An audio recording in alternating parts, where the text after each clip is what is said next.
Hello everybody and welcome to another Detail Diatribe. I am Blue and I'm joined by Red. I'm so tantalized by this secret obfuscation slide I'm looking at. I have no idea what it means. Yes, because see, I actually am doing a quick promo for Aurora, the comic that is going in pre-orders right now and will be in stores literally a week and a half from time of upload. Holy wow, go to the link below and pre-order it. I thought it was just about game spoilers, but you've bamboozled me. No, I bamboozled you. I knew you wouldn't let me do this. Okay, well, thanks. I appreciate it. Or at least it's funnier since I caught you unawares. That's very true, yes. Good bit. Yay! Great, okay, now to the actual thing. Yay! We're talking about the shape-shifting sacredness, say that 5 times fast, of giant squids, the Pathless, but also Journey and Abzû because they support the thesis and they're made by the same people, so but mostly the Pathless. Good. But of course, giant what? The Who-less? What are we talking about here? We're talking about Giant Squid Studios, my favorite game developers, the people who if you've listened to me on stream, if you've seen us playing these games on the channel, I never fucking shut up about them because I have favorites and I'm not sponsored, I'm just obsessed. If this is your first day on this channel, you might not know what this is, but otherwise you've probably heard of at least one of these 3 games. If you've watched the streams of the podcast, you know Austin Wintory there on the right, favorite composer, my boy, and Matt Nava, artist and creative director, my favorite creative duo in all of video games. There are many wonderful people who go into making all of the games that we've enjoyed over our long careers as gamers, parentheses derogatory. But if I had to pick a particular pairing, these two make some friggin' magic together. I happen to enjoy their work. A couple games you may have heard of, again, if you're new to the channel. You've never heard me talk about these, but if you've been here for more than 2 days, you probably have heard me talk about these a lot. Journey, made by That Game Company in 2012. Abzû, made by Giant Squid in 2016. We'll talk about the studio change-ups. And then The Pathless, and coming so goddamn soon, Sword of the Sea, next month. Yes, we're all very excited here. It's kind of funny how you can see the progression We're all of equally excited about this. I'm taking my 10% timeshare of this excitement, but it is very funny how we've got like Journey, maximum sand, Abzû, maximum water, Sword of the Sea. Perhaps we can combine pleasures. Yes, truly, it's like people at Summer Game Fest were talking to Matt Nava like, so you're making an orange game again? Tell us about this. And he's like, yeah, I don't need to run away from it. I can basically make a spiritual successor to Journey that's still in the vibe of what we've been doing at Giant Squid. We'll talk about it in a second. Yay. But these games are about movement. All of them have unique movement mechanics, special music, and some goddamn beautiful vibes to all of them. It's good game design right off the bat. It's good game design. Much praise has been heaped on various games. Mostly Journey, if you're going by the YouTube video essay space. It's mostly Journey and then not a lot about the other two. I am aiming to fix that today. Ooh. Because they all share similar strengths to them. Wordless narratives told through the environment, through symbolism and the actions of the player. When Journey came out in 2012 and there was no dialogue or written text anywhere, it was a colossal freaking deal. Where it's like, oh my god, it's pretty and it says things that you understand without words. That's allowed? That's allowed. Pong walked so Journey could run in wordless game design. We also have silky smooth movement mechanics from sand surfing in Journey to swimming in Abzû and running through the woods shooting targets at lightning speeds in The Pathless. They are just fun games to inhabit. Shigeru Miyamoto talked about creating in Super Mario 64 a movement system where you can just bounce around an empty room, and then when that was good, they started making the rest of Super Mario 64. It's like, once we have that, we can actually build the video game. This is very much a case where it fits that kind of metric of just movement that is so fun to inhabit. That is all amazing. We're going to talk about something a little bit different, specifically architecture, boy! Oh, here we go. Specifically, and again, this presentation is made for me. There have been many things said about Journey and not as much said about Abzû and The Pathless, but specifically, we're going to be talking about architecture and how it sells a sense of sacredness within these worlds, and why that is essential to the feel of the game, because in worlds with no dialogue, or in the case of The Pathless, the characters are speaking in essentially Simlish. It's Troy Baker and Laura Bailey yelling at each other in Simlish for most of their scenes. It's very Shadow of the Colossus. It's not an actual language, but it kind of sounds like one. Thy next foe is Troy Baker again. He's still out there. So we're going to go back to the beginning with step 1, make the best game of all time. Yay! It's not It's not my call. I don't make the rules. It's simply the facts. Yes. Of course. Matt Nava and Austin Wintory first collaborated at That Game Company under the leadership of studio head and creative director Jennifer Chen, developing Journey from 2009 to 2012. And to build the world, Matt Nava, as lead artist, was creating the characters, the world design, and one of the elements within that is the architecture. He sought to create something that felt familiar, but also otherworldly and mysterious, so he looked to influences of Greek, Islamic, and Japanese architecture to create a underlying canon, where, you have the Ionic order, the Corinthian order, the Doric order, and those classical orders, the rules of how you create spaces with certain design language elements put together and reorganized, and it's a system.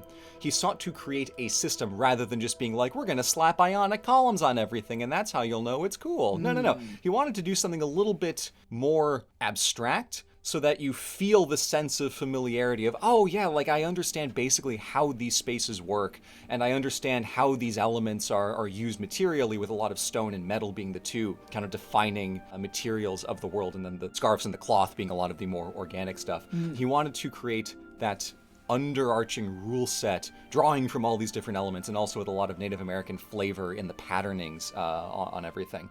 You can see that on sort of the white stone band across, a very Native American inspired design element. Yeah. The artistic result is, as mentioned, something that feels subconsciously familiar to a broad audience, yet still mysterious. This image here is a 3D render of one of the environments in the game, and it looks like absolutely nothing on Earth that exists. But you can see elements of kind of like a Roman aqueduct design. Yeah, I was going to say. Elements of Islamic patterning, Greek column-esque type things.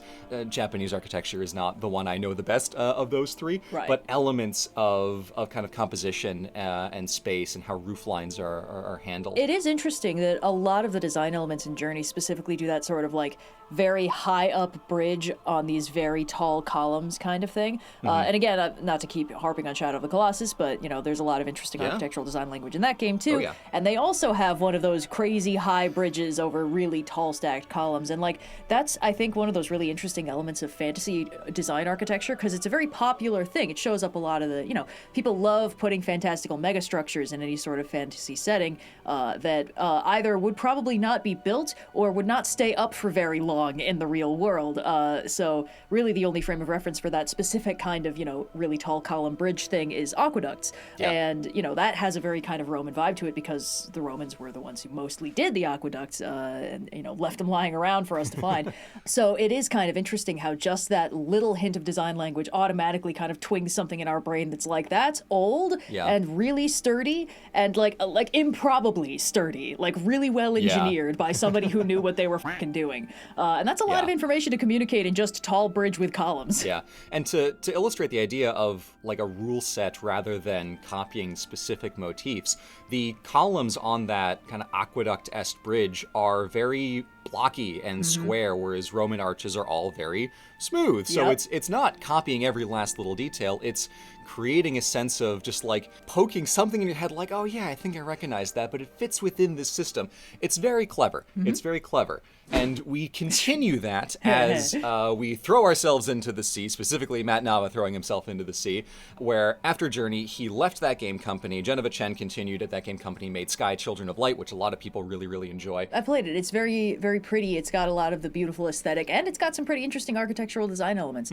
It's honestly the only thing I ran into is like, I finished it, and then it had me start again from the beginning, and I was like, oh, it's one of these games. But no, it's absolutely gorgeous. You can very much tell it's a lot of the same design sensibilities that went into Journey, up to and including everyone's running around with very few facial features and a big poncho, which is, the best kind of character design. And there's the social aspect of it. One of the things that Jennifer Chen was most insistent on in creating Journey was starting from the essential concept of not making a game about wandering through a desert, but making a game where through only mechanics you can get two players to form bonds of love and affection through the mechanics. And that social element is clearly what was guiding Geneva in his ideas of what he wanted to work on next, leading to a big multiplayer game like Sky, whereas Matt Nava was much more interested in the environments and the movements, so it made sense for him to go and found his own studio. And he created Giant Squid and wanted to bring Austin Wintory along as a consistent collaborator. So Austin worked with him on their next game, which was Abzû, which is a word from Babylonian mythology, and this game is heavily inspired by the Babylonian creation epic, the Enuma Elish. Unlike Journey, which painted a very universalized kind of hero's journey, yes, it's obvious, Abzû is very clearly pulling on this Mesopotamian element, very deliberately fashioned out of Near Eastern design styles like Egyptian and Islamic as well. And it has this kind of geographic lock where instead of Journey being very, Greek and Islamic and Japanese and Native American, Abzû is very narrowed in on this one part of the world and creating a kind of a vertical slice through millennia of different history, Egyptian, Babylonian, Islamic, 1,500, 2,000 years, right. 3,000 years in some cases, depending on how far back we go. True. And all kind of pointed around this idea of creating an abstract retelling of the Enuma Elish in a video game in a very kind of Journey-esque mold of how you navigate the world, but the point of it is very specific. Rather than universal, it's going very narrow in on this one idea. Yeah, there we go. And behold, we see examples of this different architecture. So up on the top left, we see a very kind of Egyptian, fan wing pattern, except with a kind of nautilus shell in the middle, some Near Eastern vases, kind of Greek amphorae looking thing up on top there. On the top right, we have full-on Egyptian-esque hieroglyphics on the wall in this kind of blue and gold pattern that's very distinct of the architecture in Abzû, and this kind of like spiky, weird-looking arch thing. We'll talk about that again in a second.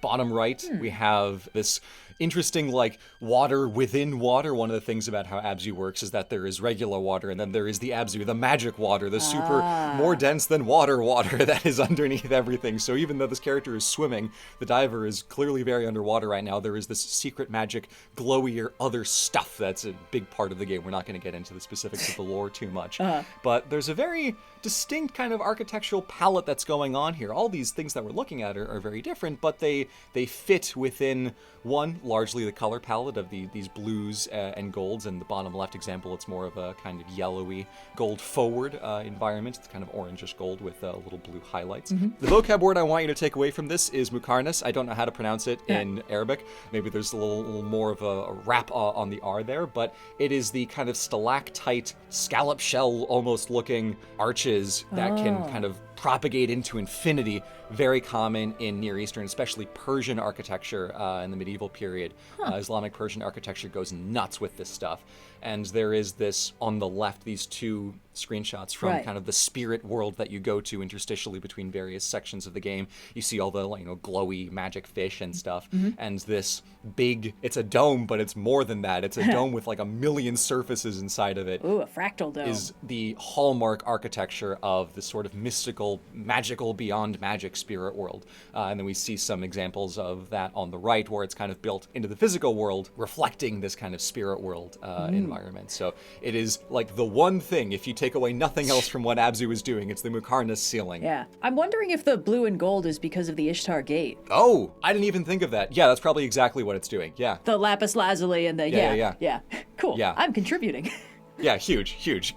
Great. One of the things that I mentioned later is that the only thing that is stopping me from perfect analysis of this game world is that I do not have encyclopedic knowledge of every single piece of architecture in the world, and no one is more upset about that than me. It is the one thing holding me back from better analysis, is that I do not know every single building that's ever been made. I think that is the most common lament in any analytical medium ever. It's like, man, this would be so easy if I just knew everything. It's like, yes, it would, by its nature. Dunning-Kruger, go burr. But of course, when the Enuma is Elish, we have a very specific set of themes that we are working on. Ultimately, Abzû is not about architecture. It is about the ocean, the idea of Abzû and Tiamat, the kind of freshwater and the saltwater, the spiritual and the kind of regular world. All of the sense of duality within the Babylonian creation myth is propagated out through the environments that you traverse, but also the idea of the Enuma Elish is built into the soundtrack titles, which is something that Austin Wintory is very used to doing. All of the track names in Journey are named after different steps of the hero's journey. You have the Call, the Road of Trials, Temptations, and other stuff like that, Apotheosis. So like he's not being subtle here. He knows exactly what he's doing. A lot of these soundtrack titles in Abzû are lines pulled directly from the Enuma Elish. First off, to know water is kind of a loose translation of Abzû itself, but then we have heaven was not named, and the earth did not yet bear a name, no field was formed, no destinies ordained, yada yada yada. So paratext being very important here and making it abundantly clear exactly what we're doing. And the game world did that on its own, but we can let the soundtrack titles help a little bit in clarifying the message, and he absolutely does this. That's rad. I love it when it's not just like track titles, but I love it when the titles of things, like episodes of a show, like chain together into something longer. Yes. I love that. That's my favorite, because like you can just do that for free. It doesn't change what you've actually done with like the episodes or the music tracks. You can just be like, I think when I name them, I'm gonna make it so the first letter of all of them spells out a fun bonus sentence or something like that, or like I'm gonna make them all lines from the Enuma Elish. Every season of the Owl House, the first letters of every episode spell something, and then because the final season they only got 3 episodes, it's the first words of every episode title together form thanks for watching, which was very cute. Anyway, I love that. It's great. It's just that little extra bit of flavor you can put on a finished project. So we're not here to linger too long on Abzû and Journey. We do need to move forward. So what if path, but less? Oh, boy. This was the pitch for the third game. No, it's not. I don't know what the pitch originally was. But step 3 is to invent a global folk tradition in music and architecture. So taking the opening narration from The Pathless, which has words more so than the past 2 games. It's still pretty light, still pretty vibes heavy. Legends say the curse spreads from the ancient isle on the edge of the world where the realm of man and the realm of spirits intersect. Log that in your memory banks. Many have gone to the isle to stop the curse. None have returned. The darkness grows stronger. So we have an ancient island, some corrupted gods, as we will soon find out. Perfect weekend getaway. Little 8 to 14 hour adventure for you to play. Nice little campsite, set up the tent. Get trampled by this giant red monster on the right of the screen here. Make s'mores. Yeah. We're going to actually start with music and then use this as a model to examine what is going on in the architecture, because essentially the same thing is going on here. Nice. Austin Wintory's core inspiration for this was the art design that Matt Nava brought to him at the very beginning, was the Mongolian falconry tradition, where the main character of the hunter and her, eagle friend sidekick are the core of the game. So he explored the theme via the folk music of Mongolia, trying to pair very naturally the idea of what this character is doing with what the music is creating.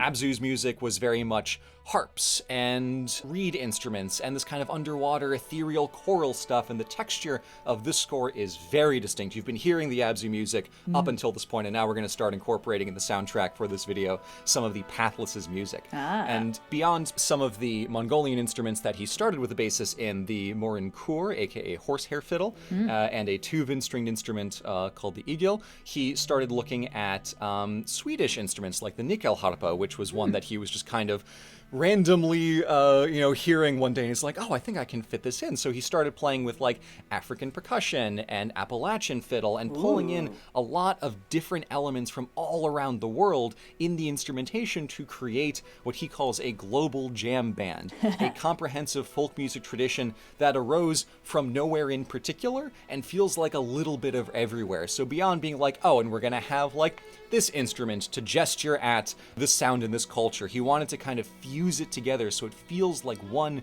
very cohesive, seamless thing that has a little bit of something that everyone who might be familiar with those instruments and that tradition can be like, oh yeah, I kind of get it. Right. Again, the theme of familiar, so that the player gets a little bit invested, but also distinct and unique so that it can create intrigue. We've got both of those elements going on at once. I think that's such an interesting element of an interesting manifestation of a thing I've seen in like the way that fantasy as a genre has changed over the last several decades, because like setting aside, Tolkien, the writer's George of the fantasy world, who was like, I will gesture at rural, like the English countryside where I grew up in, and everything else is going to be like Norse sagas and the thing that I believe Terry Pratchett called the consensus fantasy world that sprang up in Tolkien's wake was very much like, and these are the Roman guys, and these are the Conan the Barbarian fellas, and these are this is the scary bazaar where they do all the trading, and they cut off your hand if they don't like your face, and like very clearly like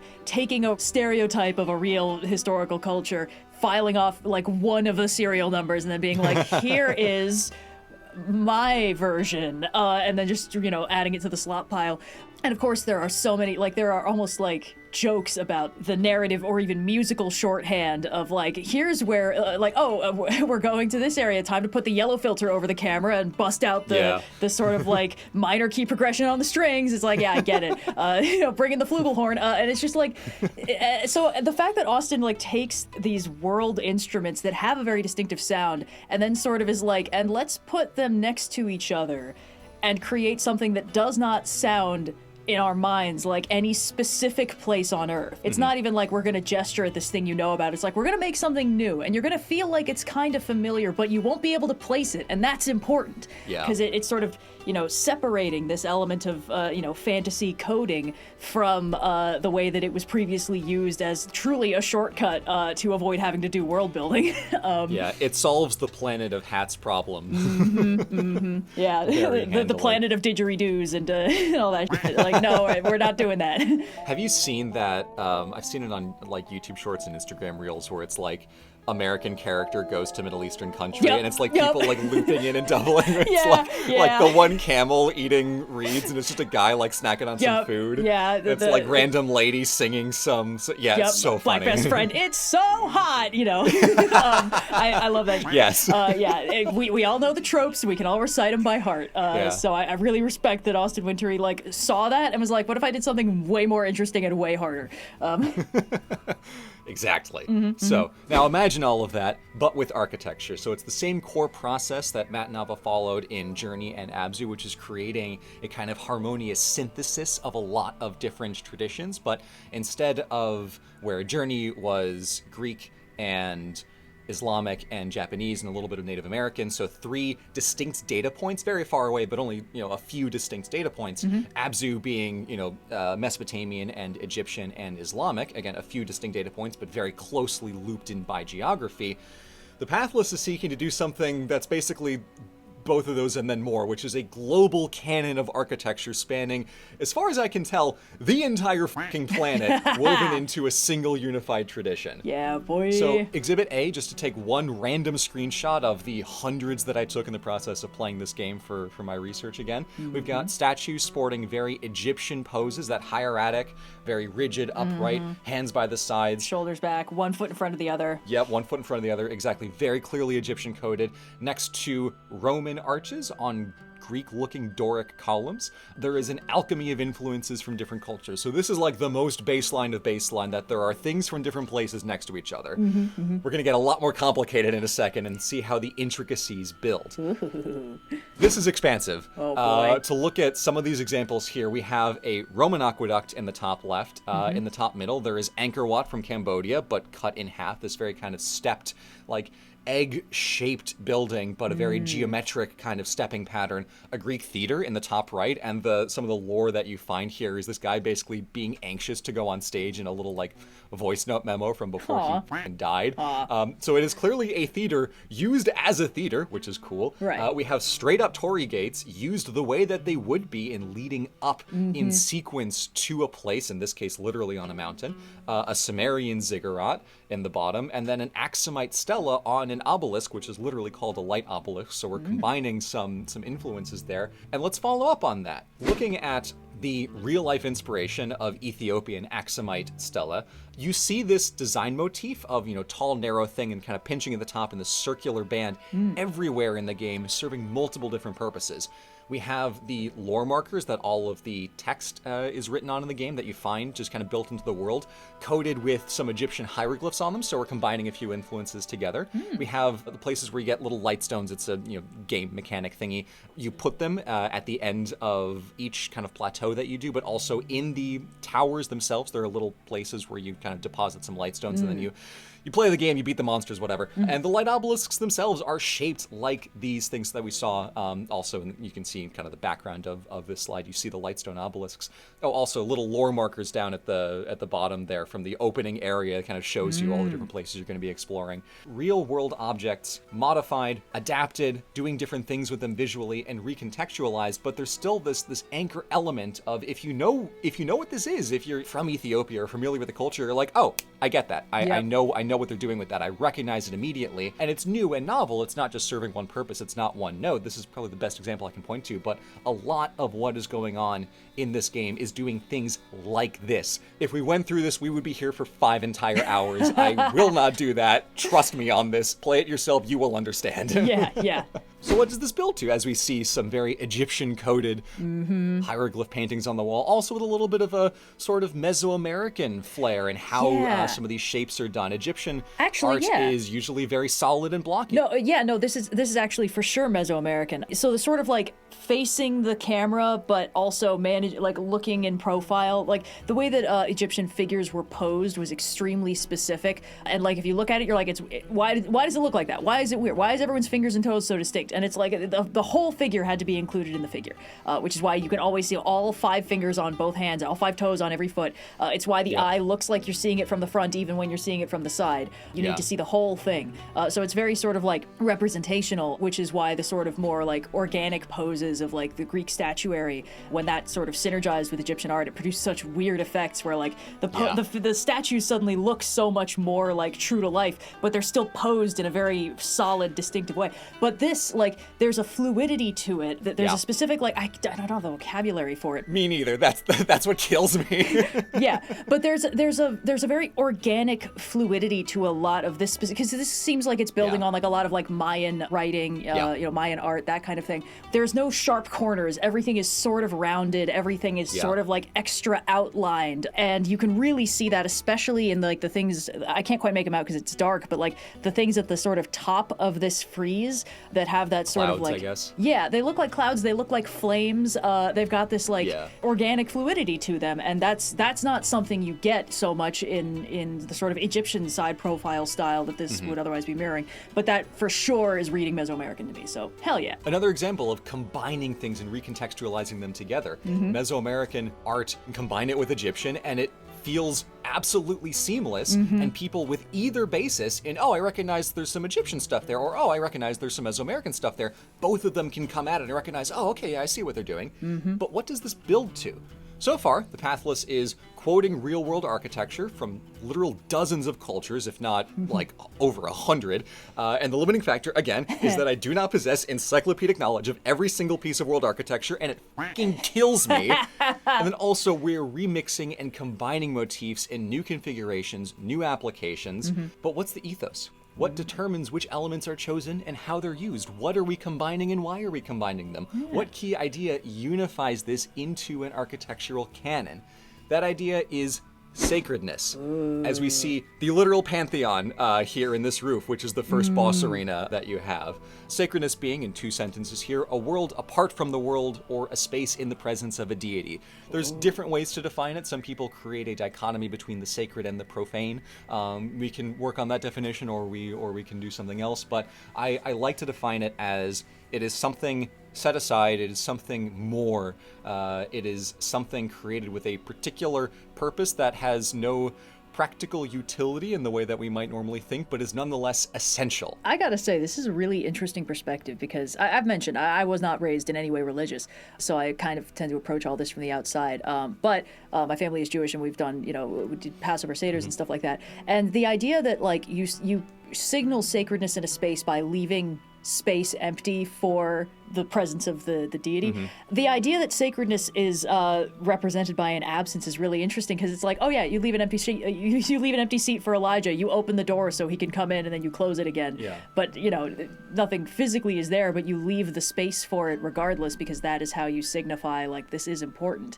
And I just think that's really interesting. I could just kind of feel it click in my head. Like this never really made sense. But the idea that sacredness is this sort of, it is intentional absence, I think is a very interesting way to frame it. And we see an extremely wide variety of sacred buildings represented throughout the world. We've seen some of them in the last little grab bag of slides.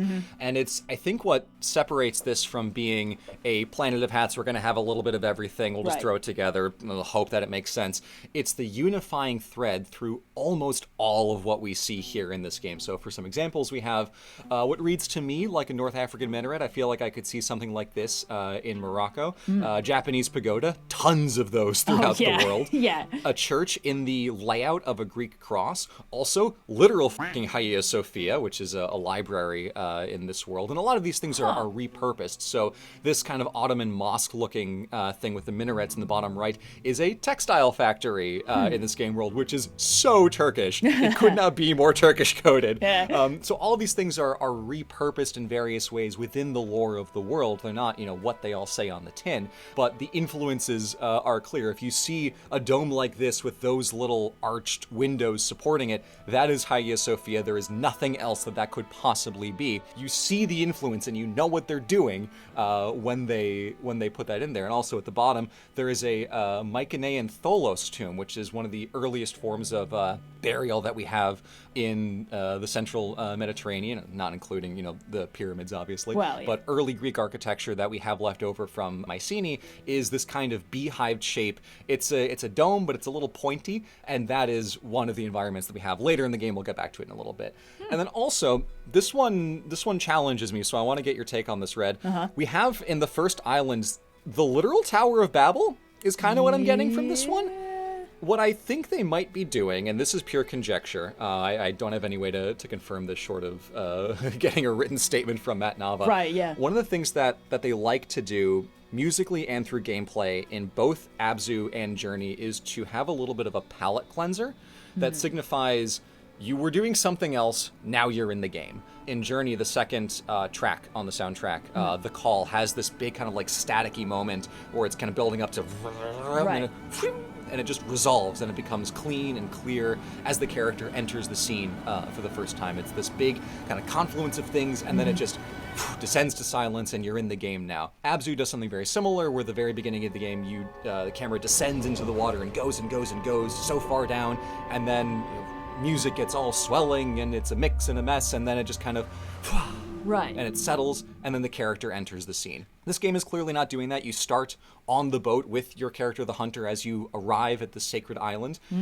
But the track in the soundtrack, or cue, Austin likes to call them cues, is called Gateway when you ascend up this tower in a big gust of wind, kind of an inverse Tears of the Kingdom, opening screen. You fly up and then you enter into the island proper, because this first little environment is on a small island, the little tutorial level. Very like Great Plateau, but it's lower than everything else. Right, of course. And you fly up it, and then you have this big swelling music, and you get, the main theme is blared on all the instruments, and then you enter into the first plateau, and you start to do the game and fight the first monster. I feel like this is trying to achieve a similar palate cleanser thing that the other two games were doing.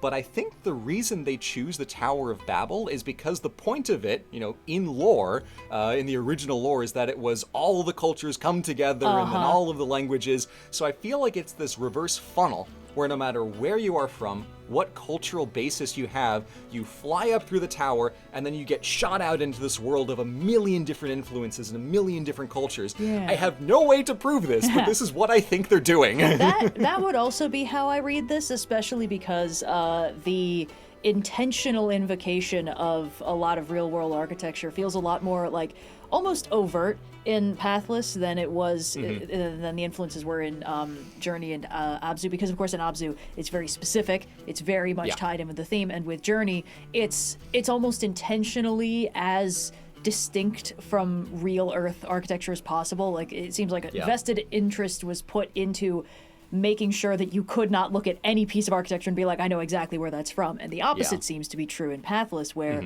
it sort of creates this fantastical, like, reframing of things that are very clearly invoking real-world architecture. I will say that is pretty short by Tower of Babel standards. Normally they make it like 7 layers high. Yeah, that's pretty, fair. Pretty chonky. But I do think that the specific language of that, like, there are so many ways to build towers. Ancient towers had to be really chunky at the base and really narrow at the top, simply because of the limitations of materials and, the methodology and architecture techniques. So the idea of like the Tower of Babel, as it's typically portrayed, is the most like mega structure, because it is truly titanic, because it has to be in order to climb that high. Whereas nowadays, in our world of like whip thin skyscrapers, it's easy to lose sight of that. But that means that the visual language of a tower that big basically also means it has to be old enough that this was the only way to build that tall. Yeah. So I would say that you're probably right that that is the read on the Tower of Babel, and the fact that this is your entry point into the island, which is then just absolutely covered in this smorgasbord of like, this is from here, this is from there, this is from there.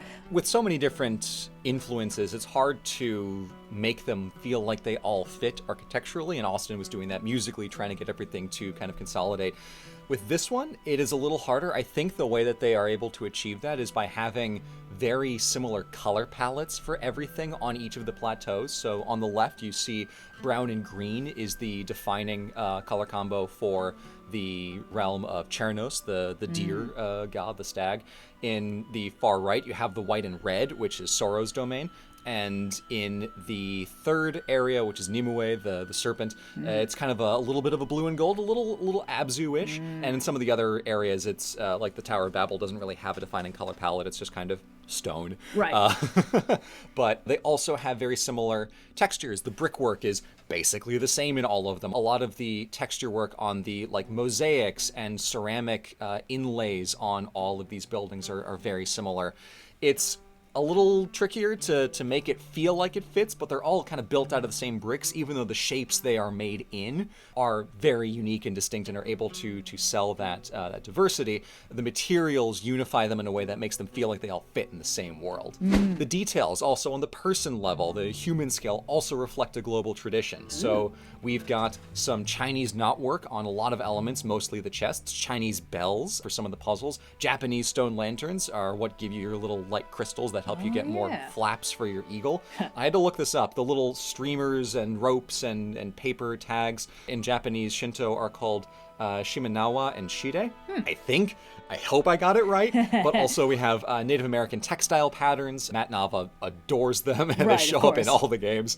And the Chinese circle doorway, which is, auspicious and good for making sure, only good things get in, bad spirits stay out. Little tiny elements, insignificant on their own, but create a grand palette to play with, and all these little different influences are spread throughout the game in a very effective way. So from the tall buildings you go into to the small little things you interact with, there's this continuing sense of tradition that is built up in this grand jam band of different cultural inspirations.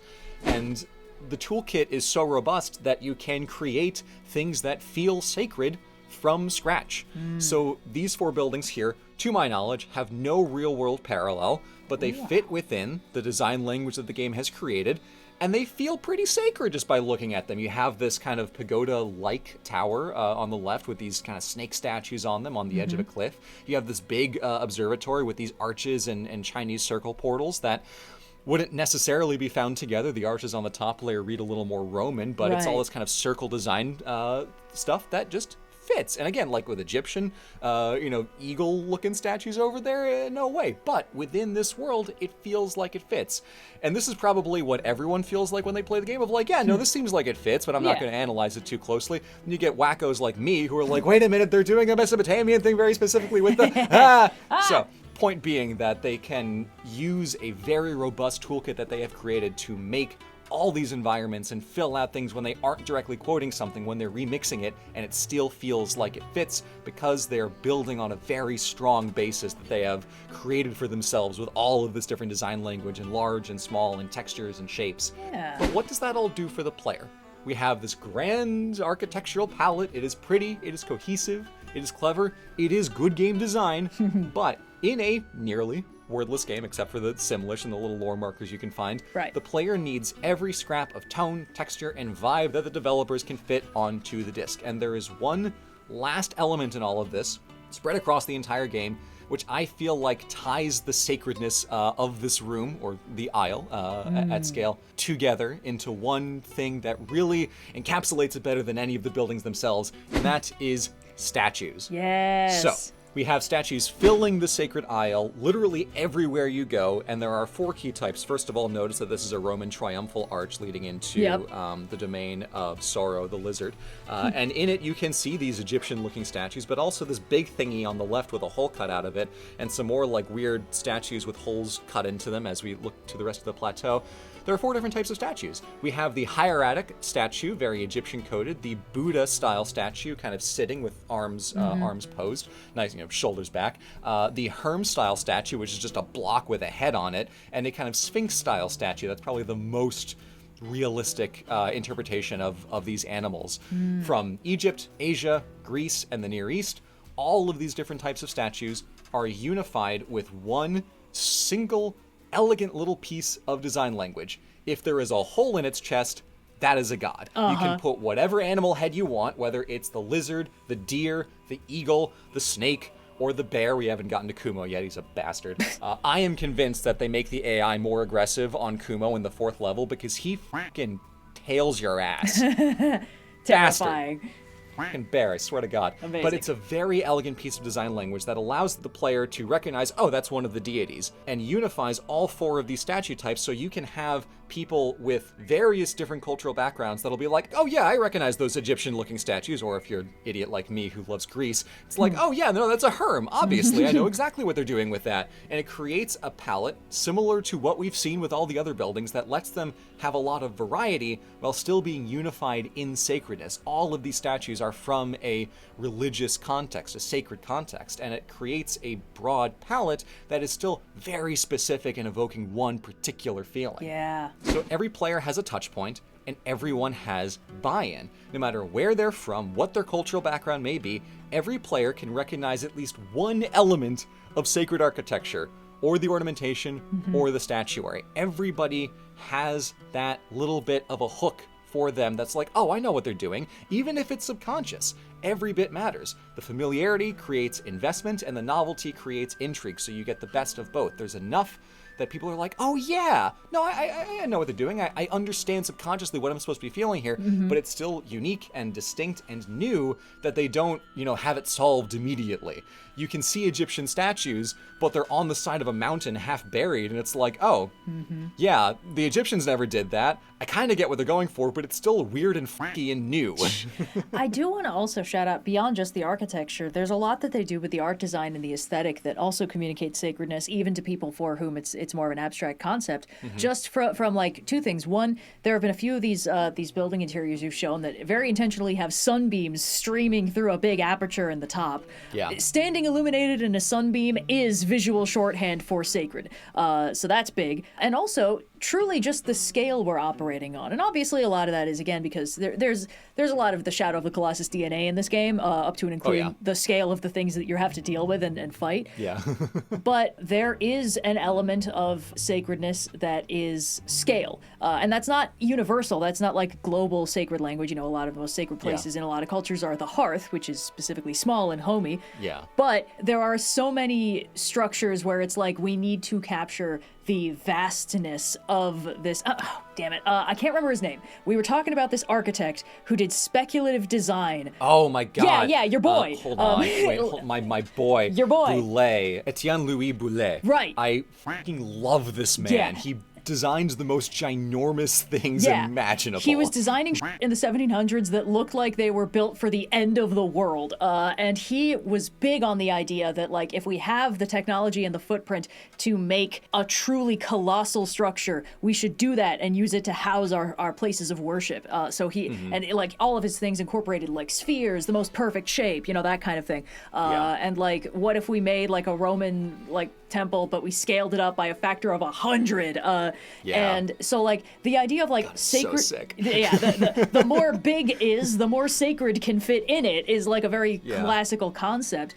So the fact that sacredness is stored in the spheres. Yeah, exactly. Stored in the globes, baby. But like the idea that you, the player, and your little bird friend are just kind of like flying around in this big, empty, silent, hostile world. Yeah. But it is truly colossal. It is absolutely titanic in its structures.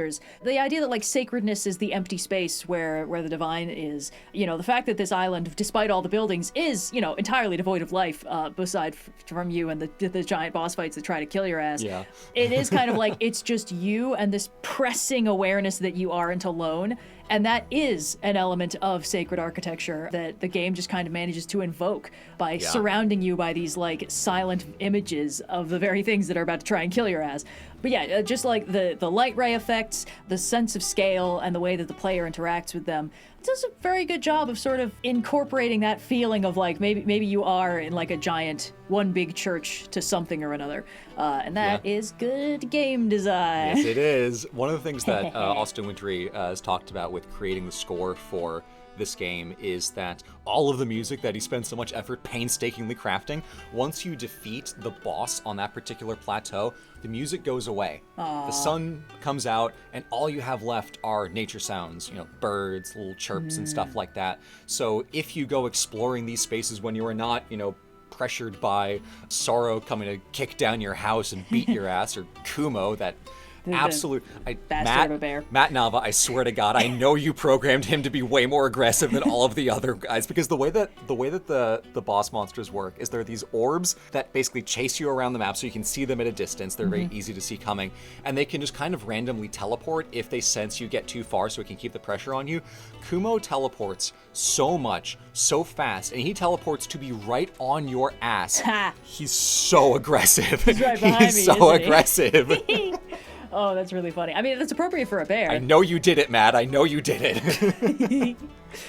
But, yes, so this is all that they have done to create this sense of sacredness and getting investment from the players so that they are pulled in by what they know and what they recognize, but also intrigued by what they don't, to feel the desired feeling of sacredness in this space. But of course, this is not a functioning sacred space. Everyone fucking died. And who's that? Because of, beep beep idiots. Here comes the plot. It's time for the Godslayer to ruin everybody's day. Yay! It's corruption time.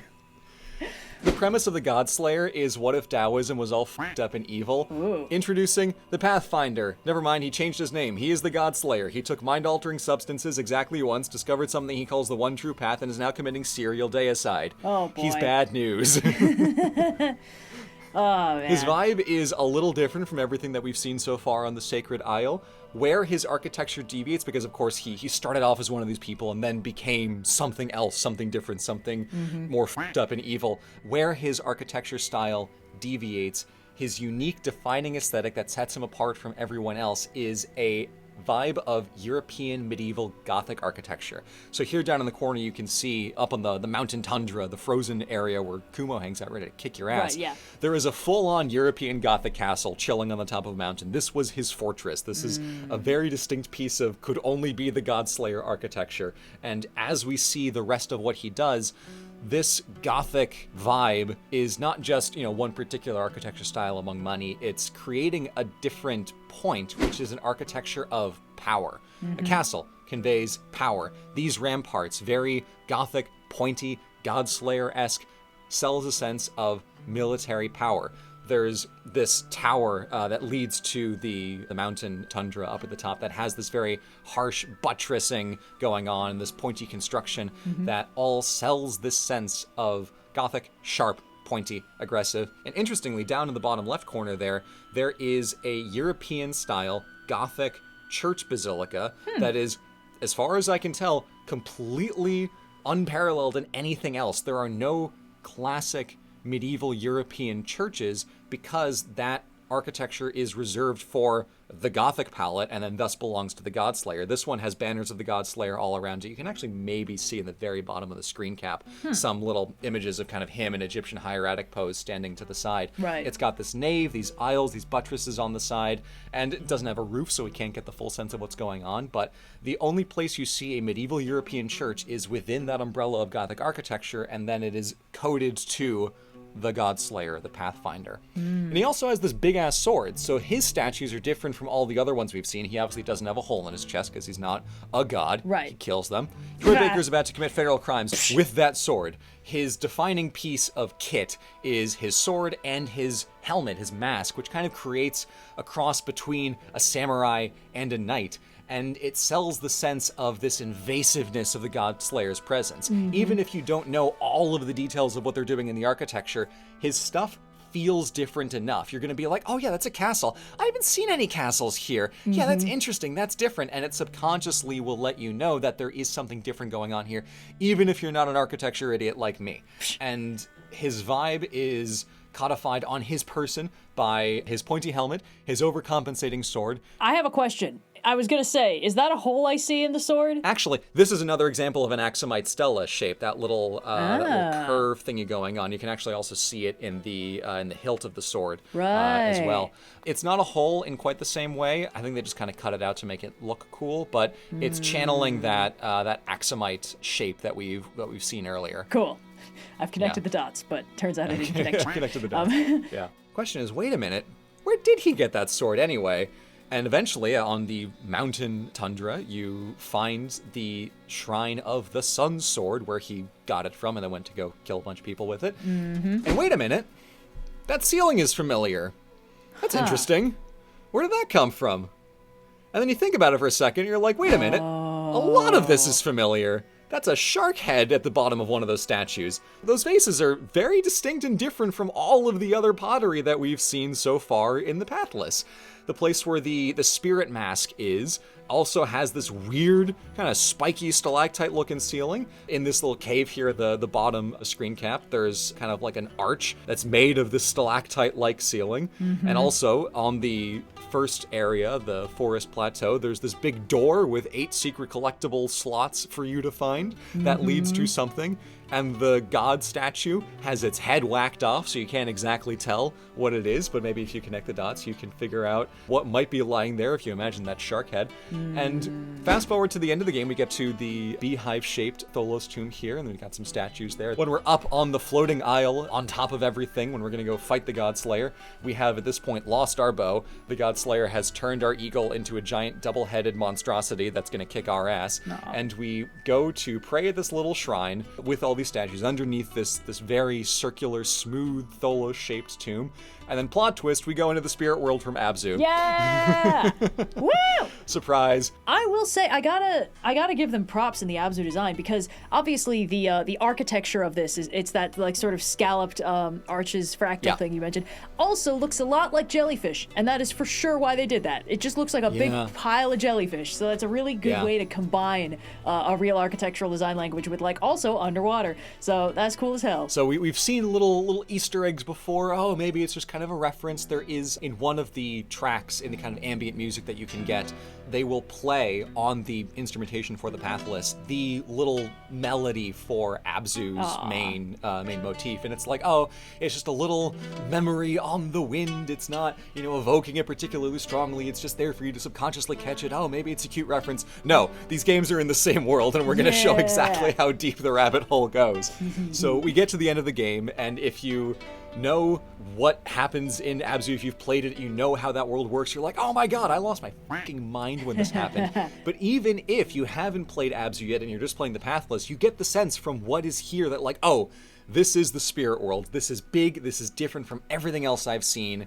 This is something else, something grander. So we do naturally wonder how on earth we got here with all this Macarna ceiling and the ethereal choral music that kicks in when you teleport into this new world. And on top we have, kind of this regular floaty water, and then below us is this glowy magic water that's, very Abzû coded. The Pathless requires absolutely 0 words spoken in text or in the Simlish that Troy Baker and Laura Bailey are yelling at each other at to convey what is happening here. If you've played the game especially, you get whacked with this over the head because music and architecture are leveraged to deliver the plot twist that these games are, in fact, despite being different in location and character, deeply intertwined in terms of their themes and ultimately their worlds. The double plot twist is that the signs were literally there all along, even as far back as Abzû itself. Because if we remember some of the statues that we've seen from Abzû, that is a Sphinx-type statue and a Herm-type statue. They're a little different, because obviously they haven't made the Pathless yet, so they don't have the little hole in the chest motif. But that is a shark in a very Sphinx-like pose, similar to the eagles that we've seen. It's got little feet. It's kind of cute. The shark on the dog body is very cute. Yeah. Yeah. And then we have hammerhead sharks carrying these amphorae with the spiritual water, the Abzû, which lore back. We're not talking about lore, really, but there's a sacred thing in the center of the Herm statue. In this case, it's the water instead of a hole in its chest. So it goes back as far as Abzû itself. They put in the work to connect these things and retcon it in. And then also, if we think about the wacky, glowy magic water that we've seen in Abzû, we recognize parry the wacky glowy magic water. It's also in the Pathless too. Oh, fuck. The glowier water spills out from this kind of autumn-like sun disk, channeling an Egyptian design motif after you beat all of the bosses. There are these kind of evil glowy statues, which, if you remember from the Buddha-type statues that we saw earlier, they've got this little red thing in their chest. You sit down, press a button, you cleanse it, and then it turns blue and disappears. That is the spirit material of Abzû. Wow. Also, whenever you find dead characters who have like little lore memos to tell you, that is kind of contained. Lore is contained in the ball. It's this glowy, blue, ethereal thing that is the same thing as Abzû. Wow. And then finally, the shark and the deer are made of the same stuff. The shark is glowy and blue after it dies and comes back as a spirit. All of the tall ones that you meet after you cleanse them of being all funky and evil and red are these blue, translucent spirit animals. It is the same thing, and it is staring you in the face the entire game. Oh, man. That is gorgeous. I felt like a moron when I didn't realize this, and then I was like, oh my god, it all connects. No, that's huge. I mean, what's really interesting to me is that if it weren't for the fact that you literally go to the spirit world, all of this could be seen as just video game design language. Like, glowy red thing bad, glowy blue thing good, groundbreaking. Yeah. We need to signal that there's something here for the player to click on, and it's not going to kill him. Okay, glowy blue thing, a little blorble that kind of bubbles so they'll see it. Yeah. But then it's like, no, we're in the jellyfish dimension now, boys. This is in fact the same universe. Yeah. Yeah. And this tees us up for the best post-game Easter egg ever, where if you collect all of the little Nautilus shells that are hidden around the world, you can get access to what is behind that big door on the forest plateau, a little teeny world, a little cavern that is ripped straight out of Abzû and plonked in there, where we have the shark alive and well. It's just kind of chilling in this little world, untouched, uncorrupted by the Pathfinder. I would lose my shit if the giant shark was an evil monster. I would put the game down and simply die of a heart attack. But imagine. Thank God. What if instead of like swimming through the air, it was like swimming under the ground and you just saw its fin, Oh, sorry. No, that's so clever. That's so cool. Oh, boy. Whew. Fanfic version. Yeah, we have a lot of these little elements from Abzû kind of plucked out and put in this environment, where we have this little pagoda-esque area with the Macarna ceiling underneath, the blue and lapis and gold columns, the trees that you do see in various environments in Abzû above ground, and then of course the little shark dog statue with a skeleton of our diver character equivalent on top. It is a lovely little tiny sacred grove that is the most peaceful space in the entire game, because it is completely secluded and you have to put in the goddamn work to get those 8 shells to get access to it. And it is such a fun Easter egg, because it is not just kind of gesturing at another game they made, but it is bringing in everything that happens in Abzû, retroactively retconning it into the world somewhere far off, under the water, another time, another place, but it is still there, and it's all part of that same thing. And it is so clever that everything builds together to make it work, that they put in all of the effort in the Pathless to loop this in a way that is completely seamless and makes sense, and you will not realize it until they smack you in the face with it, and then you're like, oh my god, it was there the entire time. Oh, that's my favorite kind of foreshadowing, where it's like, in hindsight, this makes perfect sense, but I never would have predicted this from the outset. Okay, so we've talked about all this architecture, but what does all of this actually say? What does it mean? What does it leave us with? What does it contribute to the game itself beyond just, good set dressing? It's pretty, it's cohesive, it gets the player invested, it makes for a sick crossover once you realize what it is that they did, but it also communicates the game's core theme, which is bound in the very title itself, which is a diversity in communal pathlessness. Everybody in this world is worshiping the Tall Ones, but they have their own ways of manifesting that sacredness. There are different places where people find a spiritual purpose in creating textiles with depictions of the deities. There are people who work in the libraries. There's all these different people that we kind of see throughout the world. They're dead, but oh well. Yeah, well. That are expressing their faith and their sacredness in different ways, and that is reflected in the diversity of architectural traditions, design elements from all over the world woven into this, as demonstrated, global jam band of architecture, which contrasts with the Pathfinder / Godslayer, whose original stated purpose as the Pathfinder is to find the one true path and put everybody on it, and then when he realizes, I cannot do that if the gods are still around, I need to kill all the gods and then restart the world as the Godslayer, his vision is one path, one idea, one design motif, this Gothic style, that is imposed on everything and overrides everything else.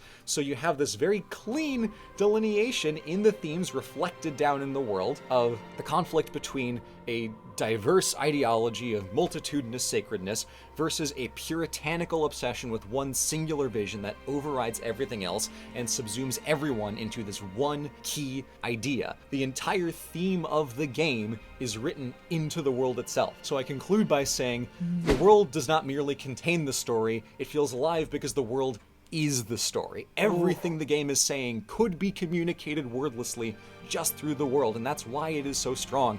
In a game with very little text except for Troy Baker and Laura Bailey yelling at each other in Simlish, yeah. Every vibe counts. Every last little scrap of detail or subconscious trick that you can play on the player to make them think and feel a certain way and clue them into it, everything builds together. The world is a mirror for everything that happens in the story, and that's why it is so goddamn clever, and I'm gonna lose my mind when I get to play Sword of the Sea in a month. I'm so excited. But yeah, no, I think this is a really clean way to sum it up. It's interesting because this specific design sensibility of like the world is not just where the story happens, the world is the story, that's there all the way back in Journey. Where it's like, yeah, you, the player, are going through this, you're going through the journey, but like the story is the journey, and the journey's not shaped by you, it's shaped by the environment you have to move through to get there.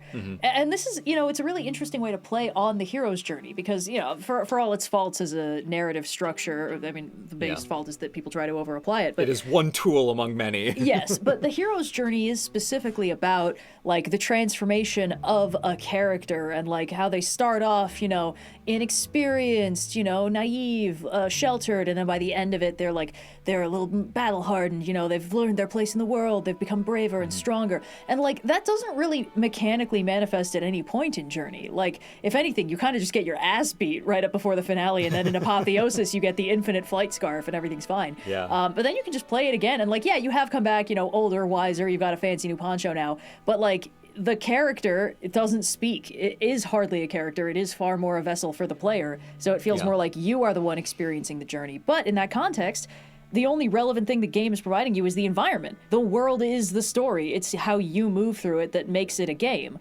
And it's just really interesting because we've seen so many games that don't do that, where it's like, no, you're playing a character. The character is the important part. The other characters you're trying to help are the important parts. The world exists because we need a box for you to play around in. But these are the games that really put forward the idea that it is the world that you interact with that shapes the game in the most meaningful way, and it probably shouldn't just be a box where your toys hang out. Which is cool as all hell now that I've seen that put into words. This is why I always try to talk about like, oh, I love when games are just vibes. It's like, yeah, you can make a game with a vibe that has very little going on in it. It's like, I made a cozy game. The game mechanic is that there is no mechanic. You're just supposed to have a fun time. It's like, okay, but give me something. And it's the kind of design where it is so, it's not simple, it's elegant. It is a deceptive simplicity. The game feels like it works so smoothly and like it could not have been constructed any other way, because it is essentially fused together in exactly the right way to create the desired effect on the player in communicating the themes, largely wordlessly, throughout every last little corner of the world. And it is what I find most impressive about the work that Austin and Matt are able to do in their collaborations, where what the music is doing is the same as what the world is doing. That's insane. It's crazy that the same guiding philosophy applies to both the music and the architecture and the world design. That is a feat, and to do it 3 times in a row, going on a 4th, is a huge accomplishment in how these things all talk to each other and everything works together for a desired effect. Nice. That's all I got. I don't really have much to add. I think that like There's a lot of this that I don't really have the vocabulary to discuss because, of course, like how exactly music composition works is pretty much an alien language to me. And the game design, I can see how it works, but the architecture, referential stuff, I obviously know a lot less about that than you do. But I do think that these games manage to capture a really impressive vibe that holds up on repeated play, which is one of the largest problems with the sort of cozy game vibe-based genre, is that once you sort of exhaust the like tutorial elements, it's kind of expected that you're just going to be playing it as a habit for the rest of your life. And so many of them are sort of like, you got to make your own fun. It's like, but that's what I have a game for. The game is supposed to give me the fun. My poor Animal Crossing island. Once it ceased to entertain me, it ceased to exist. Minecraft has quite a vibe, but if you're not using it to build your own fun, there's not much to do. And so the fact that you get these game stories that are so very based on vibes, the sort of infinite replayability factor that a lot of modern game designs have, these ones don't. But they do still work if you replay them. And I just think that's very impressive for a game where, like, what you're likely to get out of it is how much you're willing to analyze it. You know, like, especially with Journey, which was probably the most pared down, simple version of these games. You know, it came first, sort of a proof of concept, like, what if we just did Hero's Journey the game? And it worked really well. But the end result is that you get these simple, but not simple in execution, just like you said, elegant, like streamlined, not an ounce of fat on these games. And they work really well. And I think they're extremely impressive. And I wish I knew how they worked, but this has helped me figure out a little bit of why they work the way they do. My humble contribution to the world of game design. Hell yeah. I will surely have more to say once Sword of the Sea comes out and I have injected it into my blood, aerosolized it, and huffed it for a month straight. But until then, that's all we've got here. So, bye! Clean.